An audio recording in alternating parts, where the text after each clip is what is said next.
आपको श्वेता का नमस्कार। आपको याद होगा पिछले वीडियो में हमने श्री कृष्ण की गीता पर चर्चा की थी।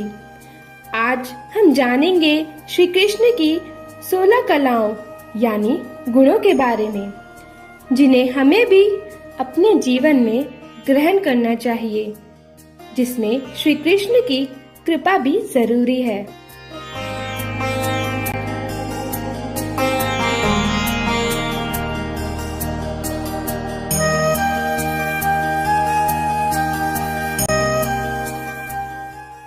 जय योगेश्वर श्री कृष्ण की।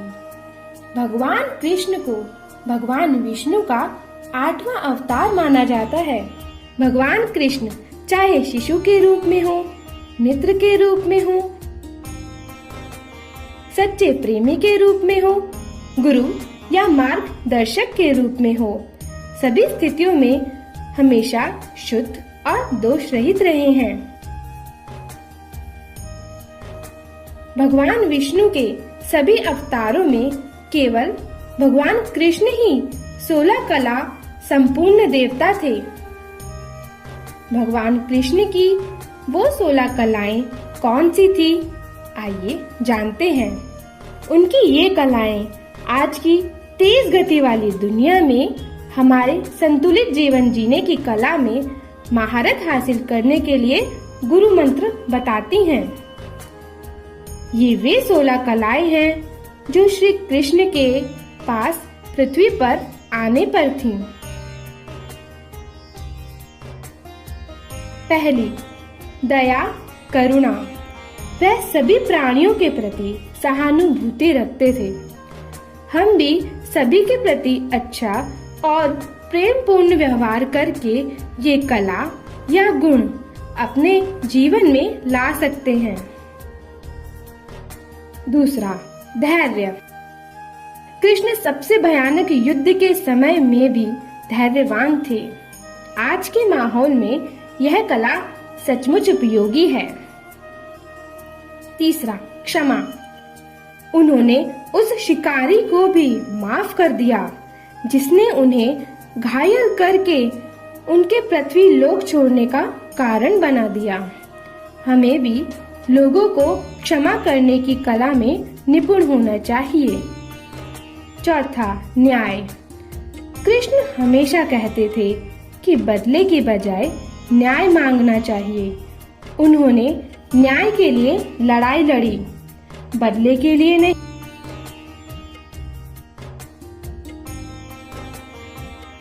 पांचवा, निष्पक्षता।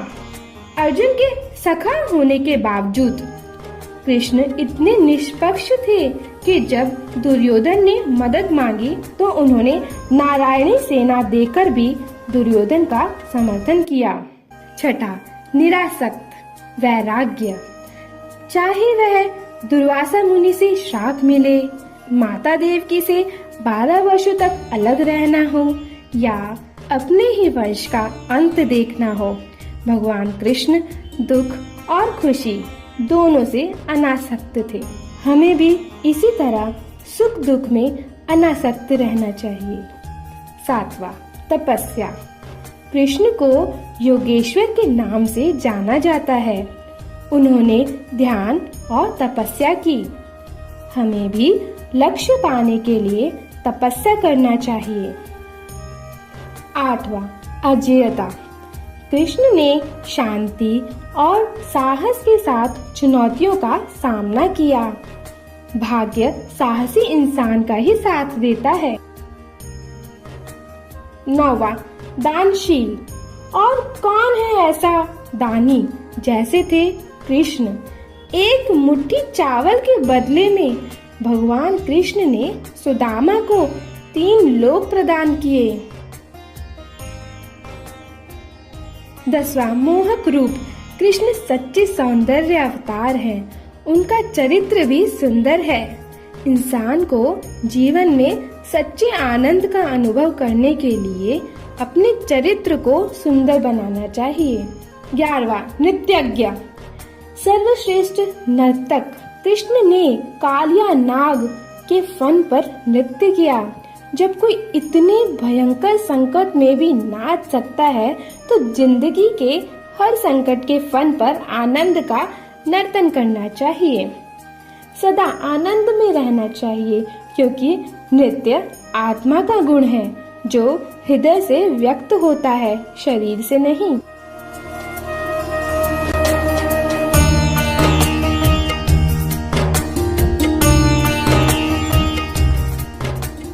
बारहवां, संगीतज्ञ सर्वश्रेष्ठ स्वर साधक। उनकी बांसुरी ने मानव तो मानव संपूर्ण प्राकृतिक जगत को भी मंत्र मुग्ध किया है। हमें भी जीवन को संगीतमय बनाना चाहिए। 13वां, नीतिवादी ईमानदारी का अवतार। भगवान कृष्ण सदैव सच्चे थे। हमें भी ईमानदारी से जीवन जीना चाहिए, क्योंकि ईमानदारी ही सर्वश्रेष्ठ नीति है। 14वां, सत्यवादी स्वयं सत्य। कृष्ण स्वयं सत्य का अवतार है। हमें भी सत्य का ही पक्ष लेना चाहिए, क्योंकि सत्य से आत्मा को बल मिलता है और सत्य ही जीतता है, यानी सत्यमेव जयते। 15वां, सर्वज्ञता सभी कलाओं के पूर्ण स्वामी, जैसे कविता, नाटक, चित्रकला, युद्ध कला इत्यादि। कृष्ण तो सभी कलाओं के स्वामी हैं। हम भी किसी भी उम्र में इन कलाओं को सीखने का प्रयास तो कर ही सकते हैं। 16वां, सर्वनियंता सभी के नियंत्रक। श्री कृष्ण सारे जग के नियंता रहे हैं। चलिए हम भी स्वयं के नियंता यानी नियंत्रक बनना सीखकर इस कला को ग्रहण करने की शुरुआत कर सकते हैं। इसमें सीखने के लिए बहुत कुछ है। ये 16 कलाएं इस बात का एक आदर्श उदाहरण है कि लोग कैसे उत्कृष्ट चीजें हासिल कर सकते हैं। मनुष्य के रूप में हमें अपने हिंदू धर्म ग्रंथों से सीखने का अवसर मिलता है। जीवन में सर्वोच्च लक्ष्य पाने के लिए जीवन का सर्वांगीण विकास करते हुए आनंदमय जीवन जीने के लिए ये 16 कलाएं सीख लीजिए। श्री कृष्ण की कृपा से हमें अवश्य सफलता मिलेगी। जय श्री कृष्ण।